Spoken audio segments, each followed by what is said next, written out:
sekedar mengingatkan untuk teman-teman wanita ya, khususnya untuk saudara-saudara kita yang di luar sana wanita, hati-hati terhadap, mohon maaf ya, terhadap ketika Anda datang bulan, ketika Anda head gitu ya. Nah, bekas pembalutnya inilah yang berbahaya. Ini harus benar-benar dibersihkan sebersih mungkin ya, jangan sampai ada mohon maaf sisa-sisa darah head Anda gitu. Kenapa? Pertama, Assalamualaikum warahmatullahi wabarakatuh. Salam rahayu. Rezeki, jodoh, dan maut adalah rahasia Tuhan, rahasia Allah Subhanahu wa Ta'ala ya teman-teman. Ini sudah kodrat, tidak bisa diganggu-gugat. Ada juga campur tangan manusia dalam hal seperti ini. Contohnya adalah santet jodoh. Apa itu santet jodoh? Nanti kita akan bahas ya teman-teman. Sebelumnya seperti biasa saya ingin mengingatkan bagi Anda yang belum bergabung dengan channel kami, silakan Anda subscribe sekarang juga. Anda aktifkan lonceng notifikasinya agar Anda tidak ketinggalan video-video terbaru dari kami. Siapa tahu Anda bisa ambil manfaatnya, Anda bisa ambil hikmahnya, Anda bisa ambil pembelajarannya. Nah, untuk apa? Untuk ya namanya pembelajaran, yang namanya ilmu ya teman-teman ya. Ilmu yang bermanfaat ini pasti berguna gitu ya. Mungkin tidak buat Anda secara langsung, mungkin buat orang-orang lain di sekitar Anda gitu. Oke, masuk ke pembahasan santet jodoh. Apa itu santet jodoh? Nah, seperti kedengarannya teman-teman. Jodoh ini ada yang apa ya bahasanya, jodohnya dekat, ada yang bahasa jodohnya jauh gitu ya teman-teman. Mungkin kalau Anda pernah dengar, mohon maaf, ada perawan tua atau ada perjaka tua gitu ya. Maksudnya gini, yang biasanya di Indonesia khususnya pernikahan terjadi di umur 22, 23, 24, 25 gitu ya. Tapi ada beberapa saudara-saudara kita, teman-teman kita di luar sana yang bahkan almost 14 ya. Almost 40 ini hampir menyentuh umur 40 tapi belum menikah gitu ya. Ada beberapa faktor. Misalkan sibuk segala macam, karir dan segala macam. Tapi yang kita bahas di sini adalah adanya campur tangan orang lain. Artinya apa? Ada yang tidak suka, ada yang iri. Yang paling fatal adalah ada yang dendam. Apa bisa terjadi? Bisa. Kalau orang sudah dendam, kalau orang sudah sakit hati, apapun dilakukan.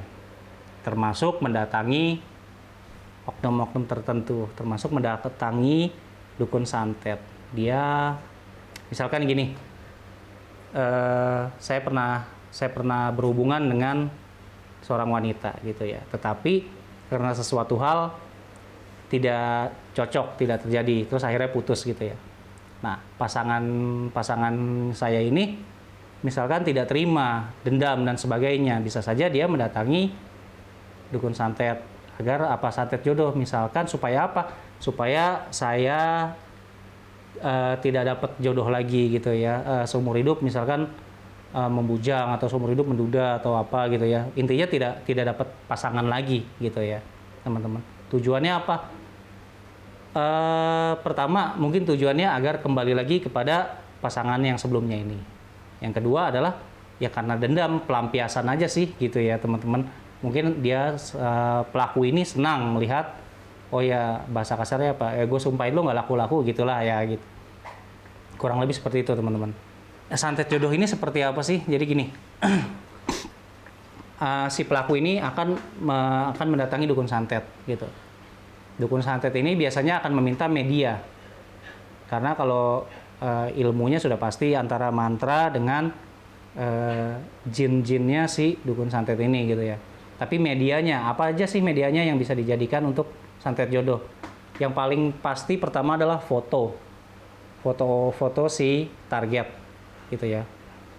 Nah terus selain foto, apalagi banyak bagian tubuh yang paling umum biasanya adalah rambut atau kuku Anda gitu teman-teman. Biasanya sih kalau dari si pelakunya ini perempuan, ini yang diambil adalah rambut si target gitu. Rambut si target ini nanti akan dibawa ke dukun santet gitu ya. Nah, oleh si dukun santet ini akan diritualkan. Nah, setelah diritualkan, ya sudah, tidak ada apa-apa lagi. Si pelaku tidak melakukan apapun gitu ya. Si dukun santet yang bekerja. Nah, setelah dapat fotonya, dapat namanya gitu ya, dapat wetonnya, target ini kan, setelah dapat rambutnya juga, si target ini ya sudah, secara tidak langsung melalui campur tangan manusia inilah si target ini akan sulit jodoh. Gitu. Nah, kalau pelakunya pria seperti apa? Nah, kalau pelakunya pria beda lagi teman-teman. Nah, ini yang gimana ya? Sekedar mengingatkan untuk teman-teman wanita ya, khususnya untuk saudara-saudara kita yang di luar sana wanita, hati-hati terhadap, mohon maaf ya, terhadap ketika Anda datang bulan, ketika Anda head gitu ya. Nah, bekas pembalutnya inilah yang berbahaya.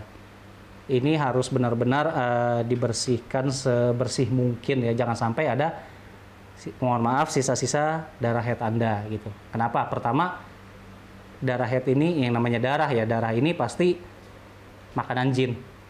Karena jin-jin fasik, khususnya jin-jin kafir, ini makanannya adalah ya darah, bangkai, dan lain-lain gitu ya teman-teman. Yang jorok-jorok lah, kotoran segala macam.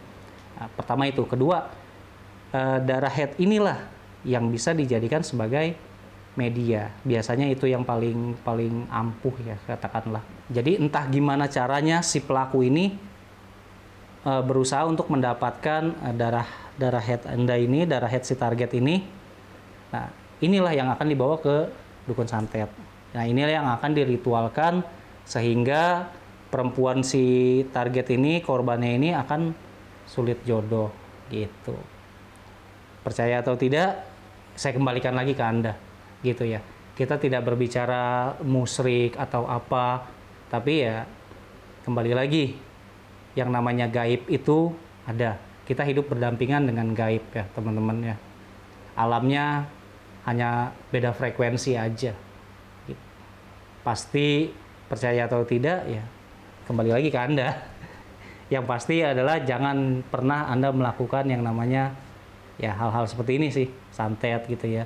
Jadi bukannya halnya yang tidak ada, tapi jangan dilakukan. Tapi kembali lagi, semuanya kalaupun Anda lakukan itu pasti ada konsekuensinya gitu. Ya kiranya dalam video kali ini inilah yang bisa saya sampaikan. Kalaupun Anda yang punya pengalaman gitu ya, dari teman ataupun dari saudara, silakan Anda tuliskan di kolom komentar biar kita bisa berbagi aja sih. Kita saling sharing aja gitu teman-teman ya. Terima kasih. Assalamualaikum warahmatullahi wabarakatuh. Salam Rahayu.